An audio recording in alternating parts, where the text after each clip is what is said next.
New data from St. Charles County reveals the county fared significantly better during the pandemic than its neighbors. You'll remember the county did not have a mask mandate and largely followed guidance from the state. News 4's Caroline Hecker spoke with county leadership and those affected by the policies put in place.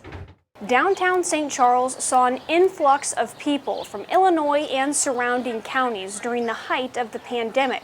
It caused a lot of problems and posed a lot of risks, and county leadership says it was the most difficult challenge of the pandemic. Violent fights and large crowds plagued the streets of downtown St. Charles during the pandemic as people flocked to a place without a mask mandate and capacity restrictions. At one point, if you wanted to party, the only place you could go was St. Charles County. Illinois was closed down, St. Louis City, St. Louis County. After speaking with health officials at the onset of the pandemic, EHLMANN made a decision to encourage masks rather than require them. We thought if we could convince them to do it on their own, that was superior to demanding that they do it, especially since we weren't going to be able to enforce it anyway. Many more decisions were left up to private business owners, giving them the ability to reduce capacity or require masks on their own. But EHLMANN says no forced shutdowns kept the county's unemployment rate below 4% throughout the pandemic. New data released by the county shows it saw a lower hospitalization rate than surrounding areas,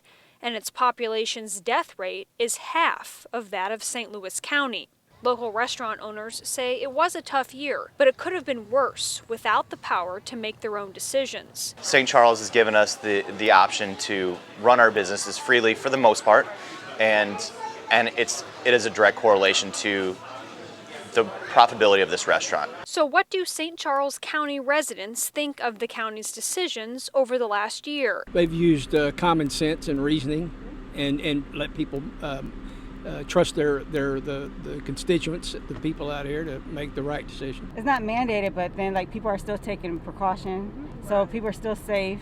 So I think they're going about it the right way. I think it was great. It did try and quarantine us or bully us into believing something. As for an overall grade, B+. I'd say probably an A. Friday marks the final day for the county health director, Dimitri Chapman. Assistant director Sarah Evers will take over in the interim as the county conducts its interview process. In St. Charles, Caroline Hecker, News 4.